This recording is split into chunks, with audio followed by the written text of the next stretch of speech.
हे प्रश्न तुम्ही इतर पक्षांना का विचारत नाही? महाराष्ट्रामध्ये अनेक राजकीय पक्ष आहेत. महाराष्ट्रामध्ये अनेक राजकीय पक्ष आहेत. सुनेत्रा पवार या राज्याच्या डेप्युटी CM आहेत. अजितदादांच्या पत्नी आहेत. अजितदादांचं निधन झालं दुर्दैवी, आणि त्या रिक्त जागेवरती सुनेत्राताई पवार निवडणूक लढत आहेत आणि माझ्या माहितीप्रमाणे त्या आज अर्ज भरत आहेत. भरू द्या ना, आमच्या त्यांना शुभेच्छा आहेत. सुनेत्राताई पवारांनी स्वतः शिवसेना पक्षप्रमुख उद्धव ठाकरे यांच्याशी चर्चा केली, त्यांच्या शुभेच्छा घेतल्या. आता आम्ही महाविकास आघाडीमध्ये आहोत. तिकडे काँग्रेसनं उमेदवार उभा केल्याची आमची माहिती आहे. सुनेत्राताई पवार आणि उद्धव ठाकरे यांच्यात जी चर्चा झाली, ती चर्चा अर्थात आम्हाला पाठिंबा द्या यासाठीच असणार ना, की मला पाठिंबा द्या. अशाच प्रकारचा दूरध्वनी त्यांनी हर्षवर्धन सकपाळ यांनाही केला. छगन भुजबळ आणि त्यांच्या पक्षाचे काही नेते अशा प्रकारच्या पाठिंब्यासाठी शरद पवारांनाही भेटले. त्याच्यामुळे हा निर्णय काय एकटा उद्धव ठाकरे साहेबांचा आहे का? नाही, याच्यामध्ये खूप प्लेयर्स आहेत. बारामती हा पवारांचाच गड आहे.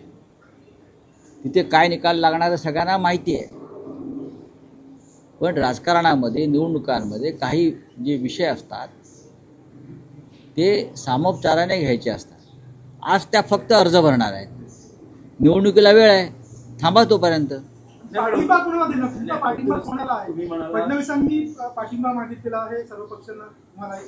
तर तुम्ही सुनेत्रा पवारांना पाठिंबा देणार की काँग्रेसच्या उमेदवारांना? फडणवीस नाही, कशा करता म्हणजे तुम्हाला हवंय म्हणून पाठिंबा द्यायचा का? उद्धव ठाकरेंशी सुनेत्रा वहिनीशी चर्चा झालेली आहे.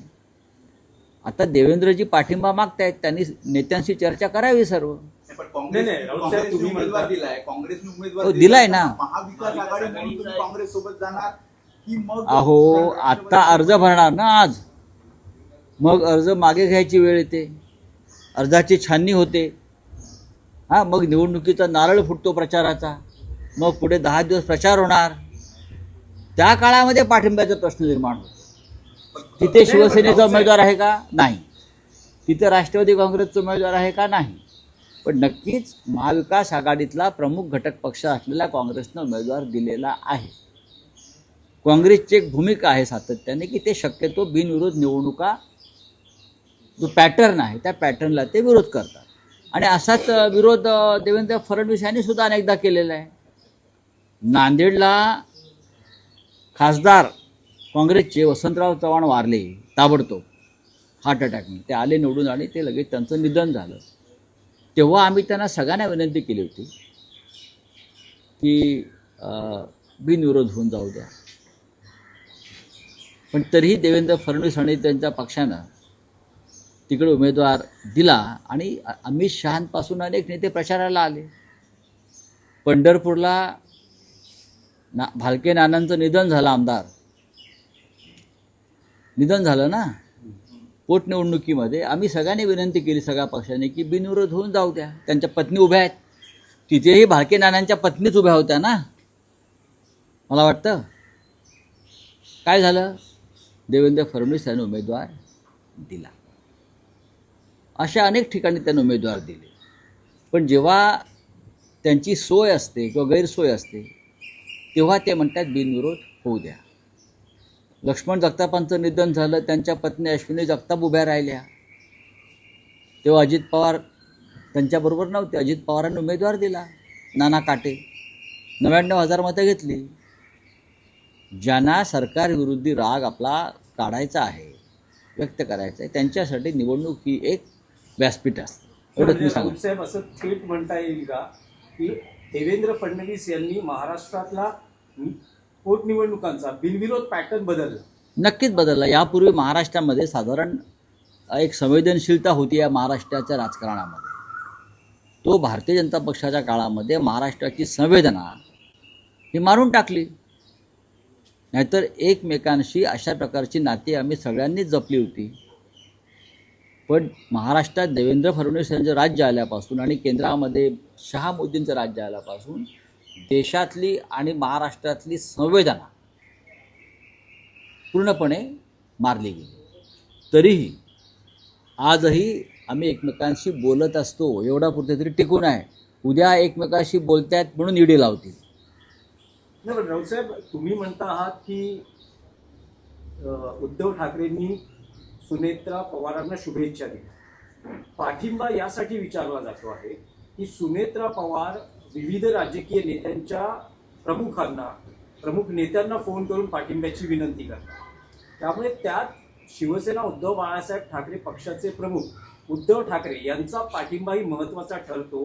यासाठी कारण तुम्ही असं म्हणाला होता की अजित पवार आणि उद्धव ठाकरेंचे स्नेहपूर्ण संबंध होते, अगदी महाविकास आघाडी सरकार असताना. हो, मग होते ना.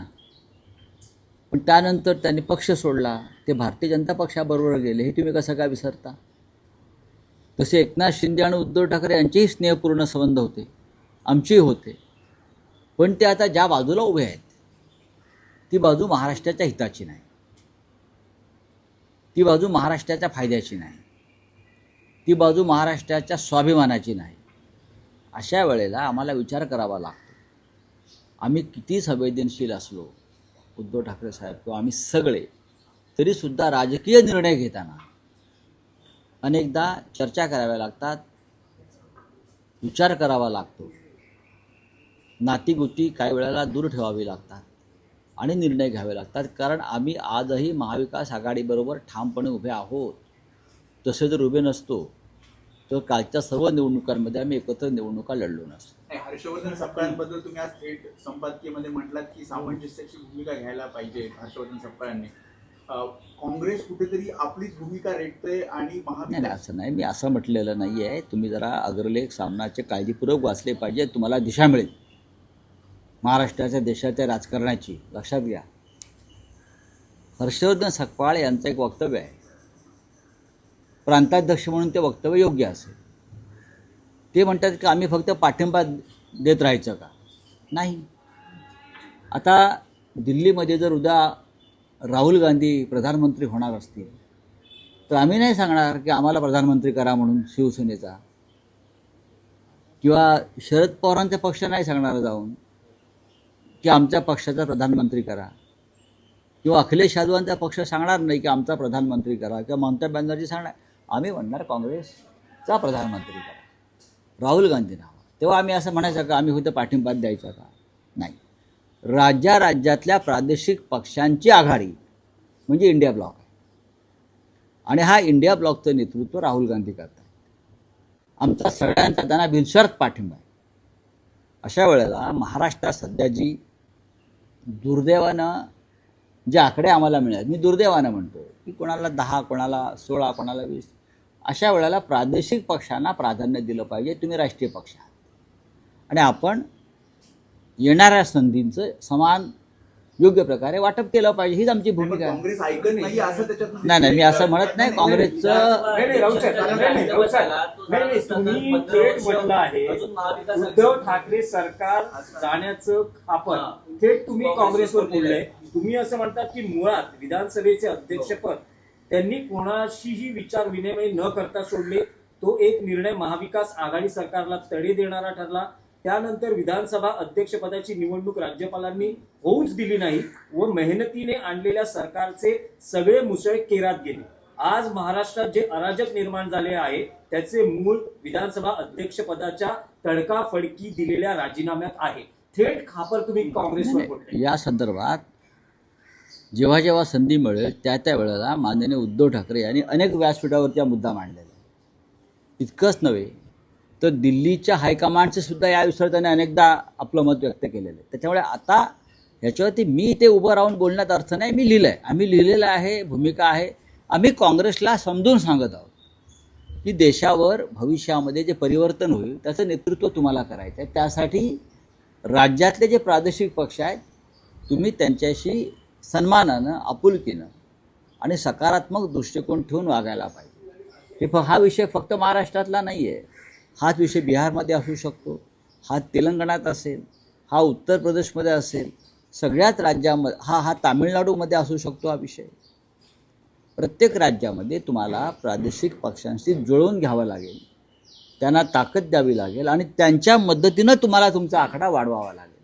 त्यासाठी तुम्ही आम्हालासुद्धा मजबूतीनं आमच्या पाठीशी उभं राहिलं पाहिजे. राऊत साहेब, तुम्हाला अली जमान यांनी आमंत्रण दिलेलं आहे, तुम्ही ते आमंत्रण स्वीकारताय का? तुम्ही कशाला? जाणार का? त्यांनी चहासाठी आणि जे सीड्या काढले ते कसे काढले, हे कसं वापरला, याचं प्रात्यक्षिक दाखवून तुम्हाला बोलवलेलं आहे. त्या आमच्या भगिनी आहेत. एक लक्षात घ्या, CDR बाहेर आला की नाही मला माहीत नाही. तुम्ही माझं वक्तव्य काळजीपूर्वक पहा. मी म्हटलं अशा प्रकारची माहिती, मी त्यांचं नाव न घेता बोललो, अशा प्रकारची माहिती, मी अनेक वर्ष पत्रकारितेमध्ये आहे, माझं अख्खं आयुष्य शोधपत्रकारितेमध्ये गेलं आहे.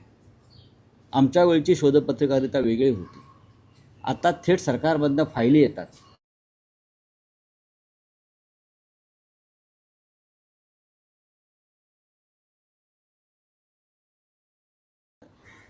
ही मार्गे लावलेली आहे शोधपत्रकारिता म्हणून. तेव्हा TV वगैरे नव्हते फार.